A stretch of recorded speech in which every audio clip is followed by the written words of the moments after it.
Hi friend, David here from Learn Stage Lighting, and today I am pumped, really excited, to be reviewing the Martin Era 150. Now, this one honestly surprised me. Okay, so let's give you the scoop on Martin. If you're not familiar, like if you kind of hang around and look at not the DJ level brands, but you know, a lot of times people kind of sit at the manufacturers that aren't always thought of as much as pro manufacturers, and I don't like that terminology. It's not really helpful. But a lot of times people, you know, in this market and people that pay attention to what we do here on Learn Stage Lighting spend a lot of time, you know, looking at Elation, Chauvet, ADJ, Blizzard, people like that. And those are great brands, and we're dealers for many of them. Great fixtures. They don't look at Martin. We recently became Martin dealers because I personally believe Martin is on their way back up. They used to be at the top. They used to be one of the biggest brands in stage lighting.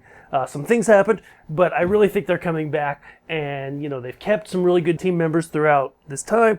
They've got new ones, and I'm really excited for what they're doing.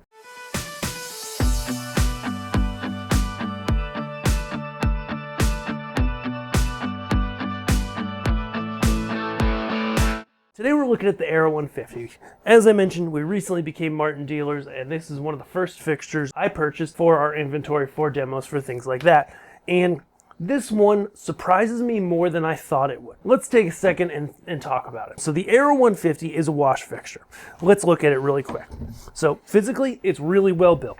All the plastics are really high grade. Got a nice LCD on the front. The buttons actually, I know buttons don't matter that much, but they really surprised me because they are different than the normal button you see on fixtures in these price range. They're a little bit rubbery. The LCD is really nice, no nonsense, just gives you the info, isn't, you know, fancy or anything like that, just works really well. And then on the back side, from the other side of the handles, we have the True 1 input and throughput and DMX input and throughput. Now, the first thing you need to know thinking about the True 1 input is that Martin fixtures, when you see the price wherever they are online, they don't come with a power cable.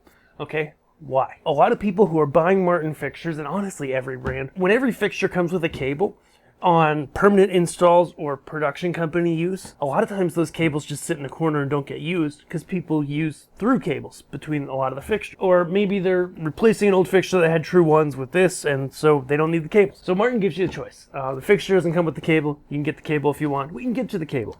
No worries. But here's what really surprised me. This fixture honestly really surprises me because when I started studying it, looking into it before it arrived, I realized that compared to our typical go-tos for a wash fixture on the smaller scale like this guy is smaller and I believe also lighter than most of its competitors.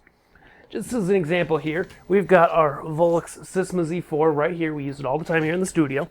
And if we just hold this up here next to it, I think you can see that the angle on the camera might not work well for us, but it's just overall a decent bit smaller. You know, every dimension is just a little bit smaller, it's more compact, and all that jazz.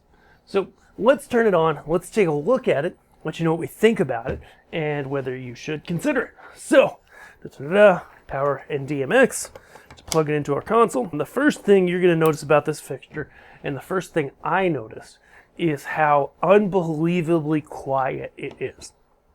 I had this thing up and running, and it took having it at full and having it go ahead and run for a few minutes before I actually heard the fans on the LED in the head here actually start working. Until that point, it was like almost dead silent. The zoom has a little bit of noise. We'll demo that in a minute. But the rating on this thing in the normal fan mode, which is what I'm in from the factory, is 37 decibels at 1 meter. Okay? That's, you know, when the fans are running, when you've got that thing at full white, it's been sitting there for a while in, you know, a warmish environment. And that's really incredible. Compare that to kind of our go-tos for wash fixtures like the Volux Sysma or the Gamma Borealis, and it's literally like half the loudness. Like if I pull it up here, and I did this earlier today before we shot this video, and I first listened to it up close. Once that fan's running, it's not yet. Then I come over here, listen to this one, the Volux Sysma, put my head right in the middle, and I gotta tell you, the Martin sounds like it's about half the loudness. It is so quiet and so compact, and I think that's where you're gonna see some of the difference in a fixture like this. Because sure, you know, the Volux or the Gamma, they're gonna beat it on price and they're a really good fixture and we like them a lot. But if you're trying to keep your space really quiet, you know, valuing a fixture that's a little bit more compact, then I think the Era fixture from Martin, the Era 150 watch, this one is definitely worth a look. It's one of those things where it looks like it's a lot more on our website, and it is more, but email in and let us do a comparison. Let us quote those out for you. Because all of these different brands in the industry have different markup levels.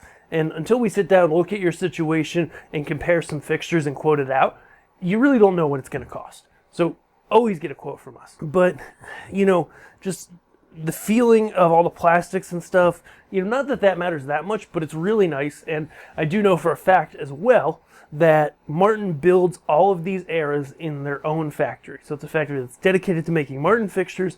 They control the supply completely of all the parts, all the components, everything like that. And so it's, you know, just, it's one of those things where it's definitely engineered a little bit better. And I think you see that in the fact that it's pretty much identical brightness to a fixture like this Decima, and I want to do a comparison video later to show you that, but it's less wattage. And so overall, you know, it may cost a little bit more, but it might not be as much as you think. And there's a lot of good in this fixture. So let's run through the features here, show you what it does. So what we're looking at here, obviously, I'm just going to take it over here and tilt it kind of across you, so you can see that, or pan it across so you can see the beam really nice. So right now we are in its narrowest. We are at full white. There is a color temperature channel, which is great. Do a little bit of movement here. So we'll get it moving really as fast as we can. So if I put an effect on it, you can see there. We'll slow it down until it's moving fluidly. You can see it's a really pretty quick fixture. It's able to move from place to place fast, and as you can probably hear on my microphone, and I don't think we use any noise cancellation on these videos, it is real quiet when it moves. Like, there's very little motor whine, very, very quiet. So let's go ahead and stop that and go ahead and look at, well, let's look at pan and tilt. So pan and tilt wise, it's got a really good range. You can see with tilt, sometimes less expensive fixtures, the amount that they come down towards their base is a lot less. Not so much with the Decima, it's a good fixture, but kind of with cheaper fixtures that happens from time to time. But this one's got a really good pan and tilt range, able to move really smoothly throughout it. I'm sure it's 16-bit, though I didn't look before I made this video, but you can see it moves really nice, really smooth throughout that range, does a nice job. You can see at its tightest beam here, it is, oh, we're not at the tightest beam, sorry. It's 5.1 degrees, and you get a really nice beam out of it. You know, look at that. I don't know. I feel like it looks tighter than other people's 5.1 degree beams, but that's kind of how this goes, especially when companies talk about angle and they say zoom angle, and then they'll actually measure the beam angle and the field angle. Sometimes those factors really vary and they're rounded off a lot. So at 5 degrees, it's a really nice beam. Let's zoom really quickly all the way wide. And just like that, there it zooms. So let me just run a chase on this really quick, manual chase. You can hear that there's going to be a little bit of noise when it's zooming, but overall it's not bad. And at this 58.6 degree angle, it's very, very wide at that point. Okay, let's go ahead, and I know the fixture has pan and tilt itself, so what am I doing? And look at some of the colors that it makes. So I'm just going to take it right in the middle of the zoom range. And so in terms of color, we've got two ways of controlling color on this fixture. First, of course, you've got your red, green, blue LEDs, and then there's also a color temperature LED, which this is where I pause really quick and run to the computer and go, hey, does this not have white LEDs? Oh, yes, it does. Because I'm not seeing it in this default DMX profile. Hang on one second, be right back. All right, yes, it's probably no surprise, and we've confirmed it. It is definitely a RGBW LED. That being said, the DMX profile gives you red, green, blue, and color temperature. So they're doing some voodoo magic on the inside, basically with mixing the white in, and I have seen this before on other fixtures, and it's fine. Like, it basically takes red, green, blue, so in this case, you know, I want this white, I'm making it out of a red, green, blue. it makes it the most efficient way with its emitters, which honestly, it can be really helpful because a lot of color pickers, effects engines, things like that in consoles only work with RGB LEDs. They don't always factor in the white. And because of that, a lot of times, if you're programming, you won't touch the white most of the time, and you'll get less output. So that's really awesome. But let's go ahead and look at colors. So here's full red, okay? Go ahead, probably split screen our other view in there and crop it down a little bit, okay? And then we'll go ahead and do a nice fade over through to the green. Beautiful. I know our haze is waning a little bit. Then let's go ahead, turn it off, go to the blue. Or actually, sorry, I should do the green and blue together.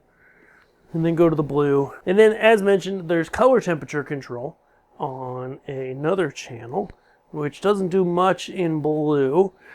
But I have always liked the way, let me see if it works well on red. Yeah, it does. So it gets more red as you go down, less red as you go up. I've always liked the way that Martin's done their color temperature channels. It kind of wigs people out and can make you have to know what you're doing to use it. Imagine that. But they've done this since the Auras, maybe earlier, where the color temperature channel actually shifts the color of all the LEDs in any color that you're in. And this can be really helpful because then you can basically pop between white and colors and use the color calibrated temperature that's on the color temperature channel. But then if you want to bop to a color for a second and then come back, you can fade between them. On a lot of other fixtures, if you use the calibrated color temperature on the CTC channel, it'll jump to a calibrated white, right? It just snaps and there's no fade. And you can't make it fade because it's like a macro channel. But here, they did it right. They made it so that whether you're in color or white, that color temperature control channel modifies the color temperature.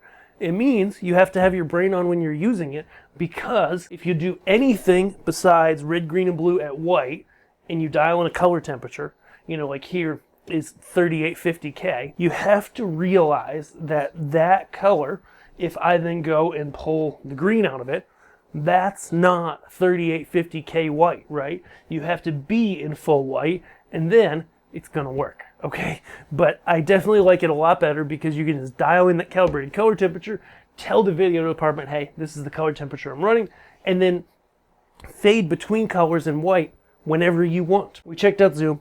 All in all, really nice fixture. This one honestly surprised me because I was expecting to look at this Aero 150 and just go kind of like, okay, I know that Martin has, higher level of control over their supply chain, and that's why it costs a little more than some of the fixtures we often go to. But I really was surprised to get it here in person and see that it's a good, 10 or 20% more compact than some of its most direct competitors that we love. Depending what you're comparing them to, it's either the same price or just a little bit more. A lot of people compare these to like the Rogue R2Xs from Chauvet.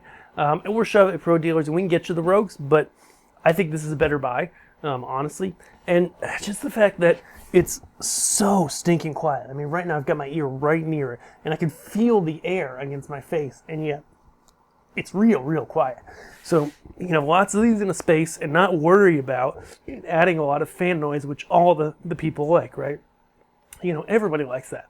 The sound guys, everybody else too. And so I just think, it's a really great buy. Is it for everyone? No.